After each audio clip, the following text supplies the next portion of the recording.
Nuestro siguiente conferencista es el doctor Santiago Ávila. Yo diría que somos muy afortunados en tener en este congreso al doctor Ávila. El doctor Ávila es uno de los grandes referentes en resistencia antirretroviral, no en Latinoamérica, en el mundo. ¿Sí? Y de verdad que es muy placentero tenerlo aquí. El doctor Ávila es el jefe del Centro de Investigación en Enfermedades Infecciosas del Instituto Nacional de Enfermedades Respiratorias en México. Conduce investigaciones en epidemiología molecular, vigilancia de farmacoresistencia y evolución del VIH, en particular en México y otros países de América. Coordina la participación del CIEN INER como laboratorio de referencia regional de la OMS para genotipificación del VIH dentro de la red técnica de cooperación para farmacoresistencia y coordina el laboratorio de biología molecular de este mismo centro, enfocado principalmente en proyectos de secuenciación Sanger y de siguiente generación. Y además participa en varios consorcios internacionales de investigación en cura de la infección por VIH. Doctor Ávila, bienvenido. Muchas gracias por estar aquí.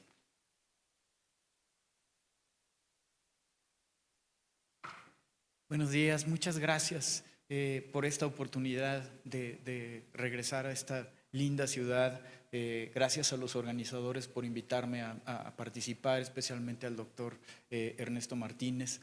Y como mencionaba el doctor, la idea de la plática del día de hoy es platicarles un poco de la situación global, específicamente de los países de ingresos medios bajos en el mundo en cuanto a la resistencia pretratamiento. Hablaremos de qué se trata esto de la resistencia pretratamiento, porque es un concepto operacional que diseñó la Organización Mundial de la Salud. Y para eso vamos a empezar con algunos conceptos muy básicos que posiblemente muchos de ustedes ya los conocen. Sabemos que el tratamiento antirretroviral ha cambiado completamente la cara de la infección por VIH. Estos son los clásicos parámetros de seguimiento de la infección, la famosa carga viral, es la cantidad de virus en la sangre, y los niveles de células T CD4 positivos que nos indican pues el estado del sistema inmune de las personas que viven con VIH. Cuando una persona inicia el tratamiento antirretroviral, estos parámetros cambian completamente al grado de que la carga viral se baja a niveles indetectables, y esto evita que eventualmente se desarrolle SIDA. Y esto es muy importante también en cuanto a sus implicaciones en cuanto a salud pública, ya que cuando una persona tiene la carga viral indetectable, no puede transmitir la infección a otra persona. Esto es sumamente importante y tiene consecuencias de gran importancia para el control del VIH a nivel epidemiológico, a nivel global, ¿no? Este concepto del tratamiento antirretroviral como prevención. En la actualidad, nuestro armamento contra el VIH es bastante amplio. Tenemos varias familias de fármacos antirretrovirales, y estas familias de fármacos intervienen en distintos puntos del ciclo de replicación del virus. Aquí pueden ver creo que no cambió la diapositiva. Pueden, en un momento verán las familias de fármacos antirretrovirales que están en el... No está cambiando. Como que se congeló. Aquí sí veo cambios, pero allá no.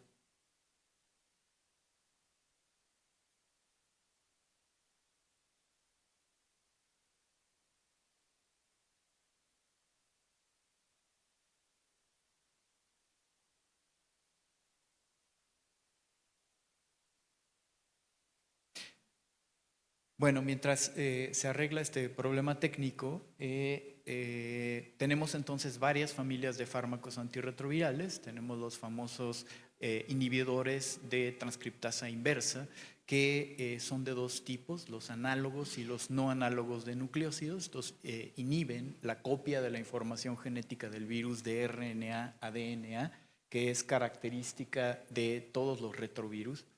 y lo hacen por mecanismos distintos. Las moléculas son químicamente distintas y por eso pertenecen a dos familias. Tenemos también a los inhibidores de proteasa, que inhiben la maduración de los virus. La proteasa corta las poliproteínas del virus para que estén en tamaños adecuados para ensamblarse en los viriones. Al no poder hacer esto, el virus no puede madurar y no es infectivo. Los inhibidores de integrasa, que se incorporaron más recientemente, inhiben a esta enzima viral que integra el genoma viral al genoma de las células y ahora sí, y gracias. Y lo que hacen es inhibir una parte de la transcripción que es, de la integración, que se llama la reacción de la transferencia de hebra. Por eso se llaman inhibidores de la integrasa, inhibidores de la transferencia de hebra. Esto quiere decir que la hebra del DNA del virus se tiene que meter al DNA viral, y esta es precisamente la reacción que inhiben estos fármacos. Y finalmente tenemos los inhibidores de la entrada, que pueden ser antagonistas de correceptores del virus, en particular CCR5, e inhibidores de la fusión, que ya son muy poco usados en la práctica clínica. Aquí tienen pues un resumen de los fármacos que han sido aprobados para su uso en el tratamiento de la infección por VIH. Muchos de ellos ya no se utilizan, pero como pueden ver, tenemos muy buenas posibilidades, muchas opciones, y últimamente el desarrollo de muchas combinaciones que se encuentran en una sola tableta que se toma una sola vez al día. Esto también es muy importante porque mejora grandemente la adherencia de los pacientes al tratamiento, que siempre ha sido el mayor obstáculo para que funcione bien el tratamiento una vez que las personas comienzan a recibirlo, ¿no? Recuerden que este es un tratamiento de por vida, se debe de tomar una vez iniciado durante todo el resto de la vida de la persona, y su suspensión implica que rebote la carga viral. Pero el VIH sabemos que es un virus que puede adaptarse fácilmente a presiones selectivas, y esto lo hace debido a su gran capacidad de variación. Esta gran capacidad de variación del VIH o de mutación viene de tres conceptos principales. Uno, que este virus, su enzima característica que se llama transcriptasa inversa, comete muchos errores a la hora de copiar la información genética de RNA a DNA en la retrotranscripción. Al menos un error durante cada ciclo de replicación del virus. Es una tasa de mutación altísima, porque esta enzima no puede corregir errores. También existe el fenómeno de recombinación. Hay dos hebras de RNA que no necesariamente tienen que ser exactamente iguales en cada uno de los viriones que conforman al VIH. Y la transcriptasa inversa puede usar ambas hebras como templado para copiar la información genética. Esa es una forma de variación muy importante para este virus. Y por si esto fuera poco, la replicación de este virus es gigantesca. Se estima que cada día en una persona que no toma tratamiento antirretroviral se están produciendo cerca de 1.000 millones de virus nuevos. Imagínense si en cada ciclo de replicación se produce una mutación, imagínense el número de mutaciones que se pueden producir al día en este virus. De ahí viene esa capacidad enorme de variación del virus. La consecuencia pues, es que este virus se puede fácilmente escapar de la respuesta inmune, pero también se puede escapar de presiones selectivas artificiales, como es el tratamiento antirretroviral, y esto lo hace seleccionando mutaciones que le permiten replicarse aún en presencia de los fármacos antirretrovirales, como lo pueden ver en este esquema. Entonces, si tenemos a una persona que tiene, vive con VIH, sabemos que en cualquier momento esta persona va a tener una gran variabilidad de virus en su cuerpo. Tiene variantes ligeramente diferentes entre sí, que se llaman cuasiespecies. Cuando una persona inicia el tratamiento, se disminuye la variabilidad de este virus y la cantidad del virus en su cuerpo. Pero si existen problemas de adherencia, si hay problemas de la prescripción de los medicamentos, o incluso si tenemos una farmacocinética modificada de los fármacos, problemas de metabolismo, de absorción, etcétera, puede disminuir la concentración efectiva de los fármacos. Y de esta manera puede empezarse a replicar el virus y se seleccionan las variantes con mutaciones de resistencia. Esto lo llamamos resistencia adquirida. Es una resistencia seleccionada en la persona por los mismos fármacos antirretrovirales. Pero existe este fenómeno de que una persona con resistencia adquirida puede transmitirle el virus resistente a otra persona. Esto se llama resistencia transmitida. Y no solo esto, la persona con resistencia transmitida puede seguir transmitiendo virus resistentes a otras personas aún sin nunca haber estado expuesto a los fármacos antirretrovirales. Entonces, la OMS ha propuesto una definición operacional llamada resistencia pretratamiento, que no es lo mismo que resistencia transmitida o que resistencia adquirida. Esta resistencia pretratamiento tiene un componente de resistencia adquirida y un componente de resistencia transmitida. ¿A qué nos referimos? Es la resistencia en todas las personas que van a iniciar tratamiento antirretroviral de primera línea. Obviamente incluye a todas las personas que pueden tener resistencia transmitida, pero incluye a un número relativamente pequeño o que varía de tamaño en diferentes países de personas que inician algún tratamiento, se pierden de la atención clínica y luego regresan a las instituciones de salud para reiniciar el tratamiento antirretroviral. Los llamamos los reiniciadores. Esta población es una realidad en nuestros países y por eso la OMS la incluye en estos estudios. Porque clínicamente uno tiene que enfrentarse a esta población en la vida diaria, ¿no? Y ahora más, mientras más se está implementando la profilaxis preexposición, la famosa PrEP, cada vez hay más personas que se exponen previamente a fármacos antirretrovirales, pueden infectarse y llegan a la atención clínica ya con una previa exposición a fármacos antirretrovirales. Por eso es importante incluir a este grupo de personas con previa exposición a fármacos antirretrovirales. El desarrollo de la resistencia depende mucho de las características de los fármacos. Y aquí ustedes pueden ver las dos principales características que hacen que sea más fácil o más difícil el desarrollo de resistencia a los fármacos. Lo llamamos la barrera genética, que es más o menos el número de mutaciones que se tienen que desarrollar para que el virus finalmente se vuelva resistente al fármaco. A veces es una sola mutación, a veces tienen que ser 4 o 5 mutaciones para que el virus se vuelva resistente. Mientras más alta es la barrera genética, más difícil es que se desarrolle resistencia. E igualmente tenemos la potencia de los fármacos. Hay fármacos muy potentes que son capaces de disminuir las cargas virales en varios logaritmos y otros que no lo son tanto. Les señalé algunos fármacos interesantes y de los que vamos a hablar hoy. Fíjense en los inhibidores de integrasa, el vitegravir y raltegravir, que los llamamos de primera generación. Estos son fármacos con baja barrera genética, pocas mutaciones, a veces una sola, pueden permitir que se desarrolle resistencia. El efavirenz, que es un no nucleósido, inhibidor de transcriptasa inversa, también está en estas condiciones, tiene muy baja barrera genética. Pero tenemos los fármacos nuevos, los inhibidores de integrasa de segunda generación, que tienen muy altas barreras genéticas. Aquí es el dolutegravir y el victegravir. Y el darunavir y en general los inhibidores de proteasa tienen también muy altas barreras genéticas. Entonces, estas son características que hay que recordar para lo que vamos a platicar en el resto de la plática.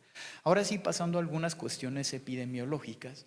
Lo que hemos visto en las últimas 2 décadas en el mundo es que en los países de ingresos medios bajos de prácticamente todas las regiones del mundo está incrementándose de una manera muy significativa la resistencia pretratamiento a principalmente una familia de fármacos que son los no nucleósidos inhibidores de transcriptasa inversa, que son los que tradicionalmente se usaban como tercer fármaco en los esquemas preferentes en la mayoría de los países, es decir, efavirenz, nevirapina. Vean cómo en práctica, en este metaanálisis, que ya tiene algún tiempo de haberse publicado, vean que prácticamente en todas las regiones ocurría esto, y en nuestra región, pues no es una excepción. Es significativa ese incremento de la resistencia a los no nucleósidos.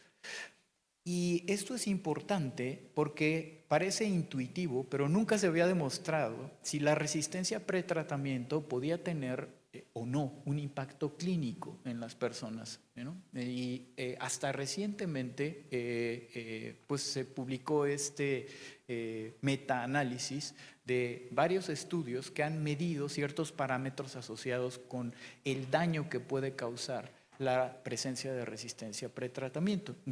Como pueden ver, de todos los estudios que se incluyeron en este metaanálisis, vemos que la presencia de resistencia pretratamiento a cualquier fármaco antirretroviral aumenta significativamente el riesgo de falla virológica, que, como les digo, puede parecer intuitivo, pero no se había demostrado.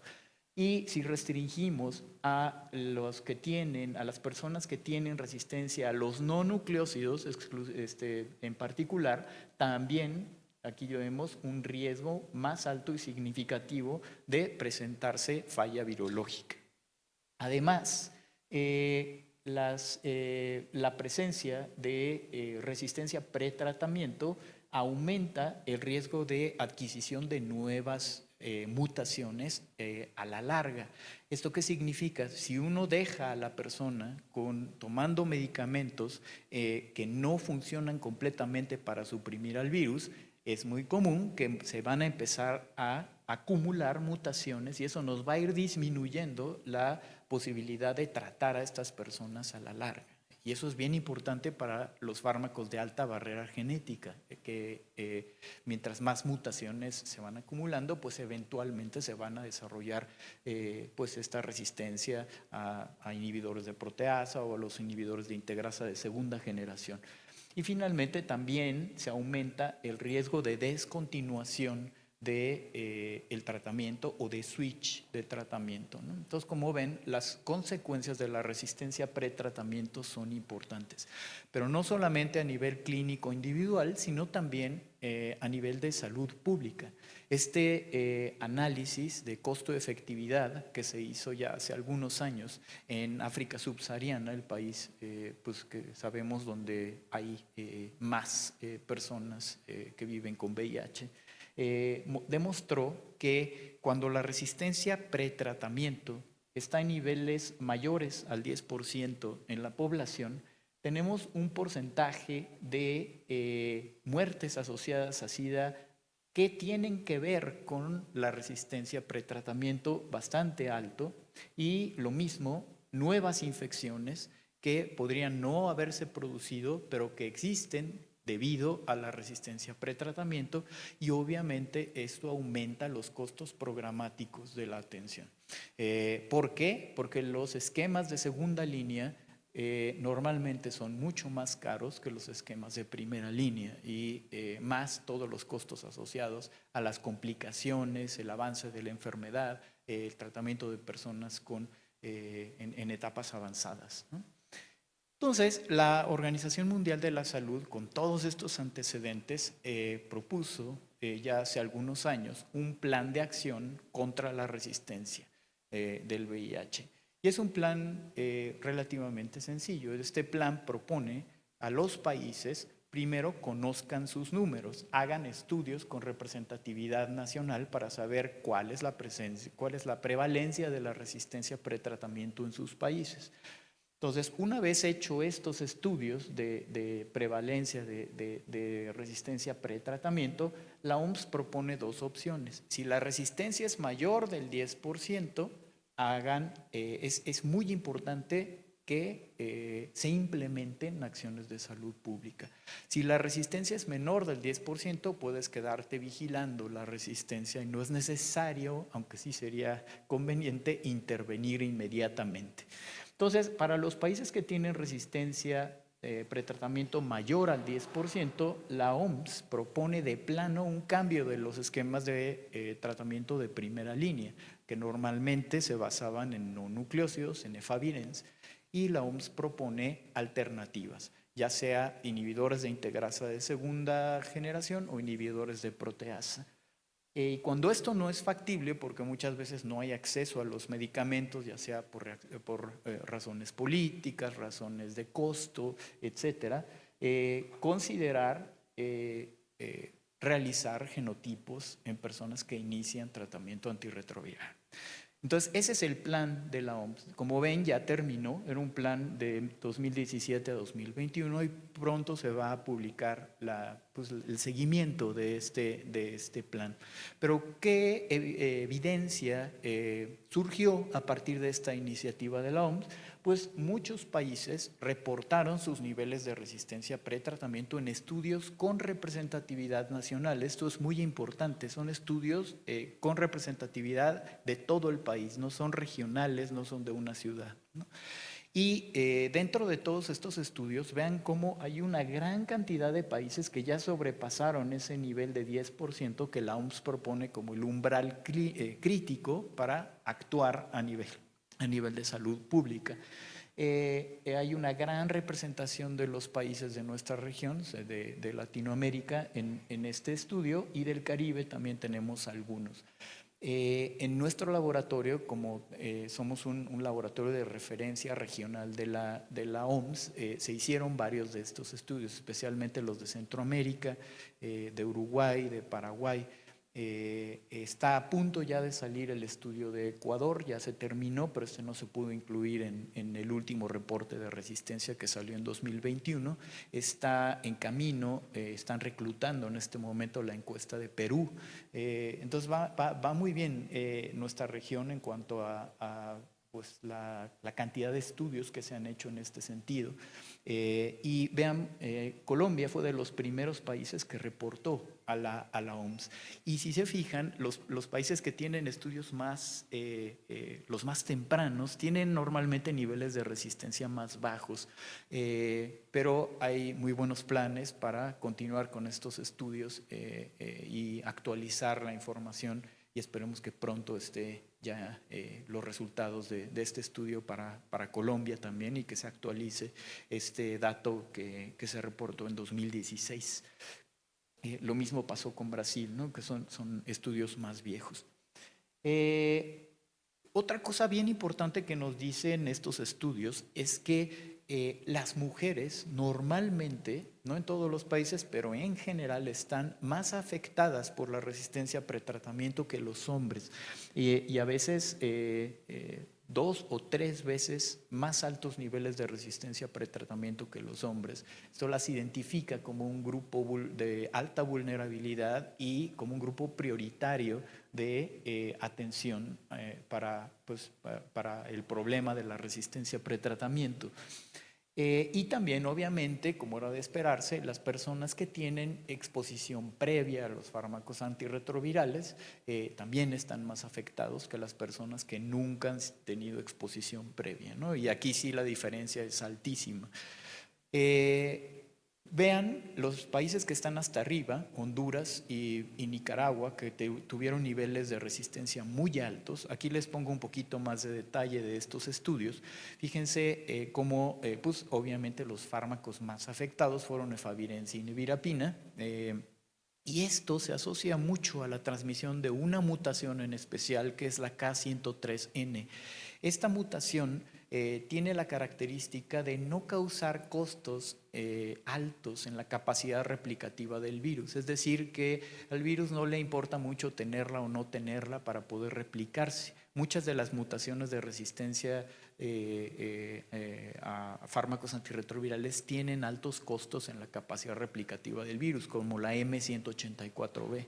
Entonces, cuando uno deja de usar esos fármacos, normalmente el virus revierte al wild type y no se observan estas mutaciones. Pero la K103N no tiene esa característica, se conserva y es muy fácil entonces que se transmita de una persona a otra. Y lo estamos viendo porque cada vez se incrementa más la prevalencia de esta mutación junto con otras más, ¿no? Y vean los niveles de esta mutación que pueden llegar a pasar el 20%, ¿no? de los virus de las personas que van a iniciar el tratamiento. Este es un poquito más de detalle del estudio de México, que es el que tenemos o el que tengo yo directamente más acceso. Este es un estudio grande, tiene a 2,000 participantes de 74 clínicas y esto nos permitió hacerlo regional, no solo con representatividad nacional, sino también con representatividad regional. Las regiones están pintadas por colores, como las pueden ver ahí, y son regiones que tienen características socioeconómicas y culturales similares en el país. Y lo que pueden ver es que sí se encontraron diferencias regionales dentro del país, especialmente la zona del suroeste, los estados de Chiapas, Oaxaca y Guerrero son los estados más pobres del país y ahí el problema de la resistencia es mucho más alta que en el centro, por ejemplo, donde está la Ciudad de México. Y obviamente los fármacos más afectados, efavirenz, nevirapina, como lo hemos visto en otros lados. Vean la resistencia a inhibidores de integrasa en este momento, que es 2017-18. Tenemos muy baja resistencia a inhibidores de integrasa de primera generación y no se observaron casos de resistencia a inhibidores de integrasa de segunda generación. Este es un estudio más reciente que solamente incluye a la Ciudad de México y se los puse para que vean las tendencias de incremento que pues se siguen observando en el país. En México, dados los resultados de este estudio, se decidió cambiar la guía de tratamiento y ahora el esquema preferente para inicio de tratamiento es un esquema que incluye Victegravir. En muchos otros países estos resultados hicieron que se empezara a implementar el dolutegravir como el fármaco de elección. Ahorita les platicaré un poco más de esto. Pero incluso con la implementación de Victegravir, esto ocurrió en 2019, sigue incrementándose la resistencia a los no nucleósidos, como pueden ver aquí. Y eso significa que esta K103N se sigue transmitiendo aún sin la presión selectiva de los fármacos. Pueden ver también aquí la gran diferencia, estas efavirenz, y aquí están los nucleósidos como tenofovir, emtricitabina, que se utilizan mucho, y los inhibidores de integrasa que tienen resistencia muy baja. Vean cómo aquí prácticamente no hay cambios en el tiempo, pero en el efavirenz sí. Y las mutaciones, la K103N sigue incrementándose de manera importante. Aquí pueden ver con más detalle en este mismo estudio de la Ciudad de México cómo las mutaciones de vigilancia de resistencia, estas son mutaciones no polimórficas que se sabe que son seleccionadas directamente por los fármacos antirretrovirales.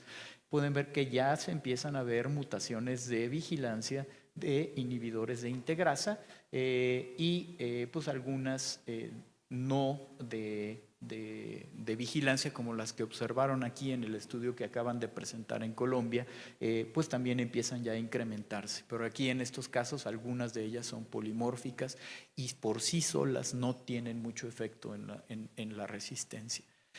En este mismo estudio les muestro esta aplicación que es hacer redes de transmisión del virus. Esto es bien interesante porque con todos los genotipos basales que hemos realizado en México, en la Ciudad de México, podemos establecer relaciones entre las secuencias y las que se parecen mucho las podemos integrar a un mismo clúster de transmisión. Y esto nos puede decir mucho sobre la epidemia y nos puede ayudar a implementar intervenciones en salud.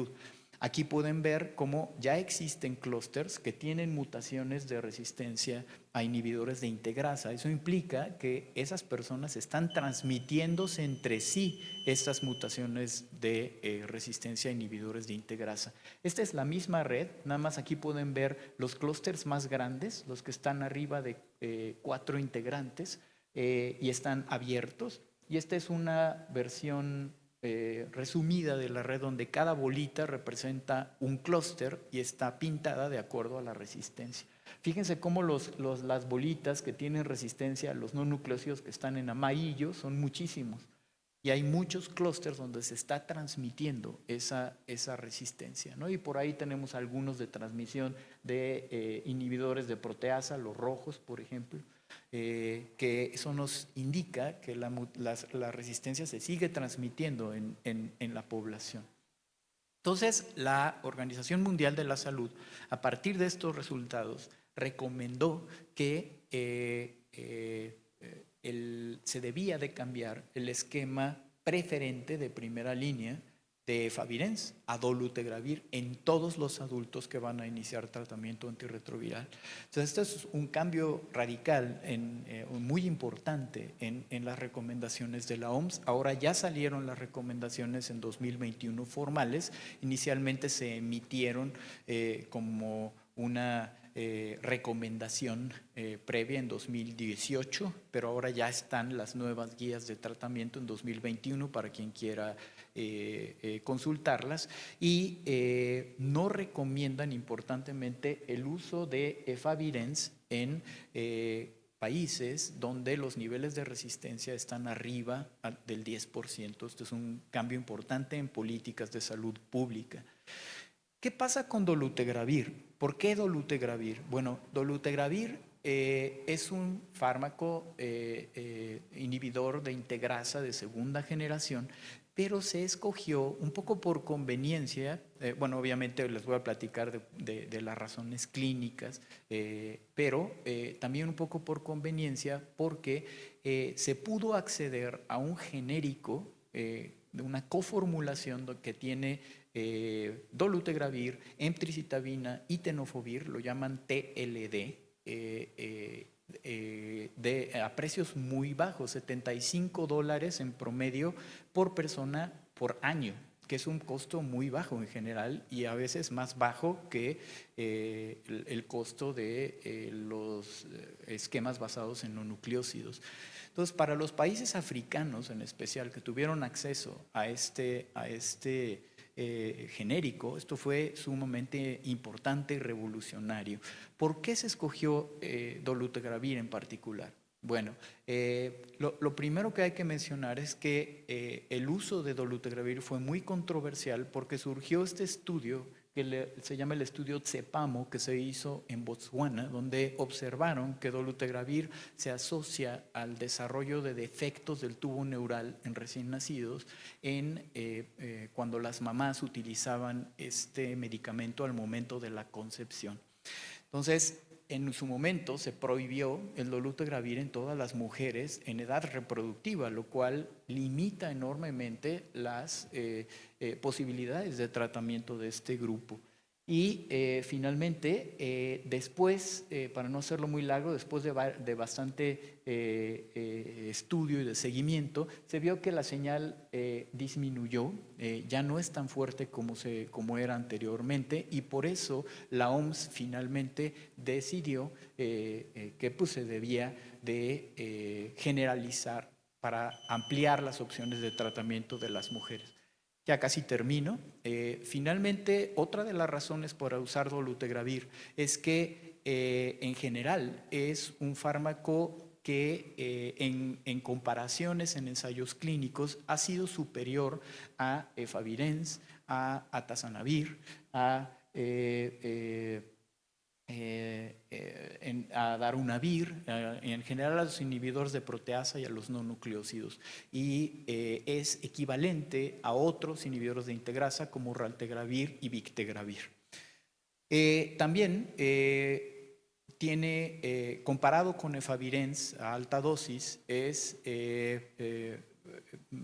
ligeramente mejor en la supresión viral, en cuanto a efectos secundarios, en cuanto a la recuperación de CD4 y es comparable en cuanto a mortalidad, progresión a SIDA y eventos adversos severos. Entonces, tiene muy buen perfil de tolerabilidad, tiene muy alta potencia, tiene una alta barrera genética, que esto lo podemos ver en este esquema. Fíjense, aquí se probaron aislados obtenidos por mutagénesis dirigida y aislados naturales, clínicos, y vean que la resistencia a dolutegravir se incrementa fuertemente cuando hay muchas mutaciones presentes, y cuando hay una sola mutación es baja la resistencia. Aquí están las mutaciones clave para el fármaco. Entonces, finalmente, para resumir, la resistencia pretratamiento a los no nucleócidos se ha incrementado de una manera significativa en todas las regiones del mundo durante las últimas 2 décadas. Y esta resistencia pretratamiento a los no nucleócidos ha sobrepasado el nivel de 10% que la OMS pues ha establecido como un nivel crítico para implementar acciones de salud pública en estos países. La resistencia pretratamiento sí tiene un efecto importante a nivel clínico y afecta principalmente a mujeres y a personas que han tenido previa exposición a los fármacos antirretrovirales. Los problemas que causa pues es un mayor riesgo de falla virológica, acumulación de nuevas mutaciones de resistencia disminuyendo las opciones de tratamiento y descontinuación del tratamiento. Entonces, en los últimos años, muchos de los países de ingresos medios bajos han tenido acceso a este genérico de dolutegravir y han podido implementar este cambio de las guías de tratamiento de primera línea para que los esquemas basados en dolutegravir sean el esquema preferente. Y dadas las ventajas que tiene dolutegravir, que incluyen su efectividad, bajos efectos secundarios, alta barrera genética y el costo, pues es importante que se empiece a considerar ya un cambio a este medicamento. Y obviamente es fundamental continuar con el monitoreo de la resistencia. Como se los mostré en el caso de México, la transmisión continúa y la vigilancia de las mutaciones de resistencia a inhibidores de integrasa es fundamental. Posiblemente ahora como que regresamos el cassette, ¿no? Como vimos en el aumento de las mutaciones de inhibidores de transcriptasa inversa no nucleócidos, que se fue incrementando, tal vez nos regresamos y ahora estamos empezando a ver igualmente ese incremento en la integrasa. Habrá que ver si eso se cumple o no se cumple con la potencia de los fármacos que tenemos actualmente, pero es bien importante seguir con esa vigilancia y no solo de esa vigilancia, sino también de los indicadores asociados a resistencia, como el monitoreo de carga viral, el abasto de los medicamentos, etcétera, ¿no? Para tener un programa robusto y que no ocurra lo que ocurrió con los nucleócidos. Y con esto termino. Muchas gracias.